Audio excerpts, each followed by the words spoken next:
What's good, everybody? Happy Easter. I'm representing this Sunday with the Spooky Scary Sunday. Boom, baby.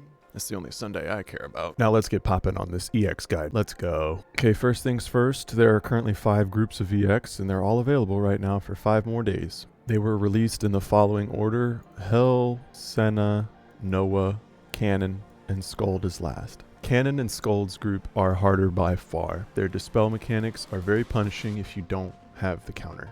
Empress Hell and Senna's group are probably the easiest to clear nowadays, and the mechanics are the most ignorable. Noah is still on the easy side, but you do need to have Dispel Boost, or at least not trigger it falsely. So each Ushering of the Stars group has its own hero associated with it, and that hero can be strong in their own ways once fully maxed out. But starting off, they're really not going to help you that much, with the exception of Star Empress Hell for her all-ally skill drain. And if you're able to get a cheesy clear on one of the Noah group fights, then having 3-star Star Saint Noah may help you get another clear. But let's go back to the beginning. So you will get a certain amount of the hero souls for each clear of the group. So you won't be able to 5-star them until you're able to defeat all 5 fights. Same kind of deal for the EX2 system. You'll get hero soul drops that allow you to go from 5 to 6-star when you clear the EX2s. I'm still missing the clear on Sutir 2 and Fenrir 2, so my Star Empress Hell won't be able to be 6-starred yet. Now when you're getting geared up to fight your EX fights, know that the bosses can have different elemental resistances than they normally would on 8 or 9-star fights. They do this to make them more weak to the intended element, so Fenrir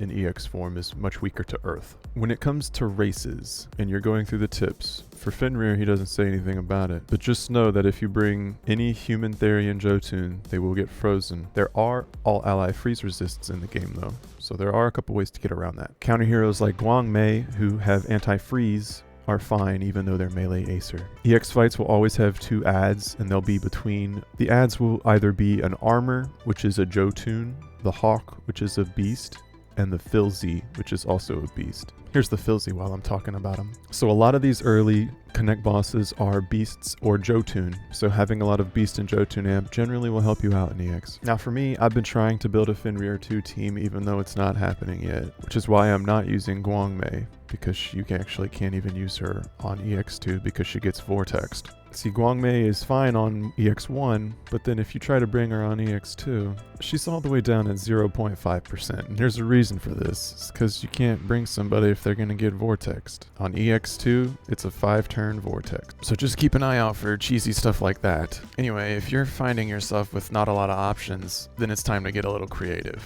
Go through ranked and build the best team that you can. My general rule of thumb is if you can make a core of 3 units that are great counters and will work, generally you might be able to get the clear even if you need to get creative with the last 2 picks. Now, Kitora technically will get herself frozen if she doesn't resist it, but as long as she has the ability to cast her AS and get stack up for the rest of the team, she's kind of doing her job. If you don't have Braggy for Fenrir, then you'll either need Guang Mei or Walpurgis. If you have to rely on Walpurgis, you'll have a harder time. You have to max awaken her, and her usage is still only 8% on EX1. You won't see her on EX2 either. It's pretty much only Braggy to counter the mechanic on EX2. Now, I did use her on my first clear. It takes a long time to level up this awakening passive, and you only get the Dispel Haze at the very end of it. So the Super Connect bosses like Walpurgis level, Nerthus, Ragnarok, Utgardar, Ultima, they will counter Hell's group. If you have trouble gearing, just know that it's not always important to be dealing a lot of damage with your equipment. As long as you're giving yourself skill gauge or quick or some sort of other buffs to allies, a lot of equipment can be used. Check through ranked and make sure you understand what's happening in your equipment order. Okay, moving on to Nidhogg, all 3 of them are beasts. You just can't bring Acer Elf Therian, and I don't think the front enemy row poison is enough reason to not bring humans if you need to. Now a lot of the EX1 rankings are going to be a little iffy because of so much new introduction into the game. EX1s came out years ago, and just for the same reason that a lot of the old TOT floors don't get updated, neither will the EX1, because people's teams are already established and there's no reason for them to go in and add new people for the most part. I just bring this to hit it really hard. EX1 and 2 Nidhogg cannot stand up to new Ymir. It's just, he's so strong. Now, if you do not have Garrod, then you will probably want to max awaken your Utgardar, so you have a Dispel Haze for Nidhogg. And now, I didn't really explain it in the Fenrir, but here's what this does. In the Empress Hell fights, the Dispel mechanic is Haze. A hero that has Dispel Haze will apply the Dispel after the end of their action skill animation has been completed. This also means for Hell's group that if your counter hero gets interrupted during their action skill, they will not apply the Dispel Haze. They will get animation cancelled and you'll get off-cycled. Moving on to Jormungand, he's not too tricky. There's a lot of strong dark in the game now, but his only gimmick with EX1 was that you needed to have both grounded and airborne. So even if you had the Dispel Haze infected Sif, it may not be enough because she gets CC'd during one of the bars, which is why you needed Ragnarok to cover. He won't get CC'd where Infected Sif does. But even now, Ragnarok used to be way higher than 22% for EX1, but now so much dark damage has trivialized how hard a lot of the light bosses are. Hrungnir is a grounded Jotun along with his armor, so it's more Jotun on this one. There's a lot of decent options in usage on this one that are more easy to obtain. Hopefully you just picked up Mimir in the rerun. If you're too new to have Bell, that's alright. There's plenty of other things to do. And if you don't have your Rajo, then you'll definitely want to have your Ultima to Dispel Haze for you. And Sutir, he was probably the most difficult of the original 5. If you see any usage over 90%, there's a very strong reason for that. Clearing this without Karuru was almost impossible back in the day. You had to have her for Dispel Haze and Buff Swipe. Honestly, Frigg used to be up there over 80% too, but the game has evolved since it first came out. If you don't have Karuru, then try to max your Nerthus. You can see she's 40% as well, which is way more than any of the other Super Connect bosses for the Hells group. And there's a reason for that. Alright, that'll wrap up Hells group. Senna's group, what I'd like to mention is that this is probably the easiest one to get into or farm, especially EX1. Oh yeah, let's go over that first. After all that, and I didn't even go into the Abyss Haze mechanic.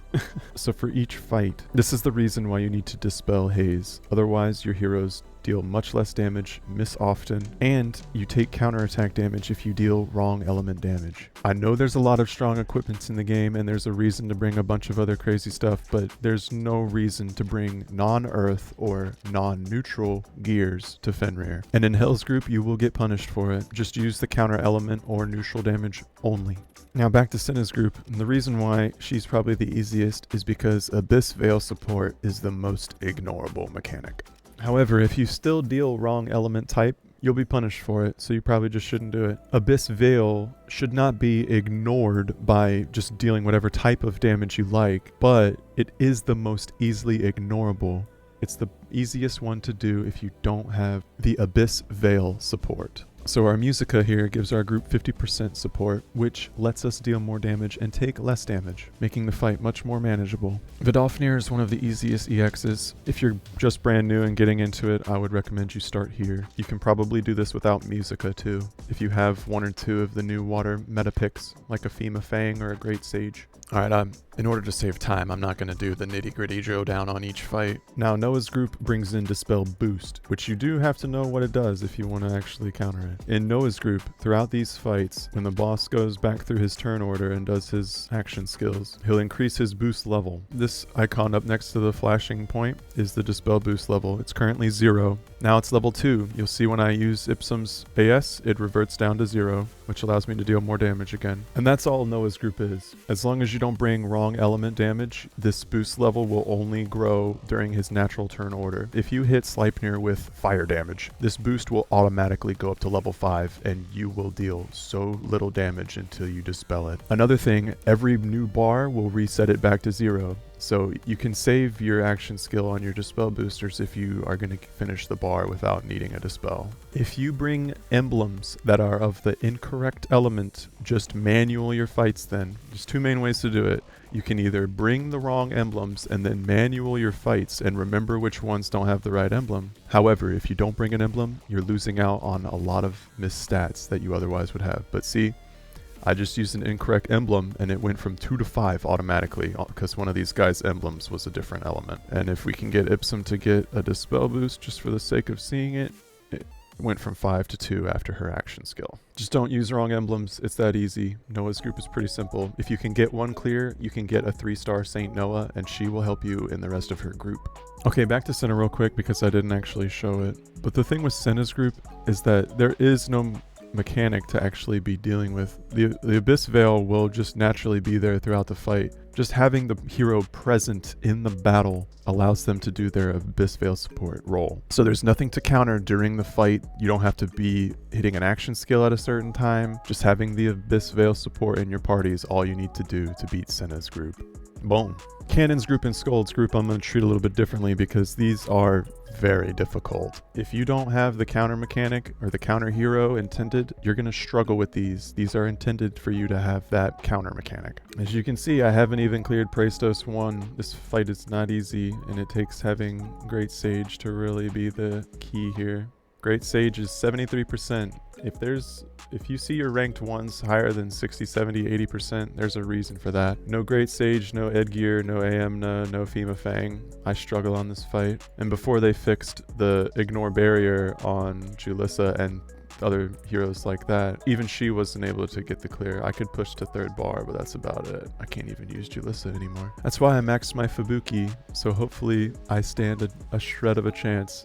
Her Fubuki gets Dispel count by 15. This will be in Canon's group. Fubuki also gets the Dispel Reflect for Scold's group, so I'll be using her for Demolisher too. Now, Canon's group is one that is more important to have the Connect Boss counter because they supplement the counter hero that was released. So Catalina is the counter hero, and she has a 70 hit Abyss count Dispel. The hit counter is 100 for every application during the fight, and he'll do it on his natural turn order, just like when a boss in Noah's group will apply the boost level increase to themselves. So the counter hero Catalina does 70 by herself upon an AS, and Sinmara, the CB counter, will do the remaining 30. So if you save a Catalina and Sinmara AS, for each time the shield is reapplied, you can immediately delete it by hitting both their AS. You'll deal 100 hits with both of their dispels, and the shield will immediately be removed. That's how you clear Canon's group.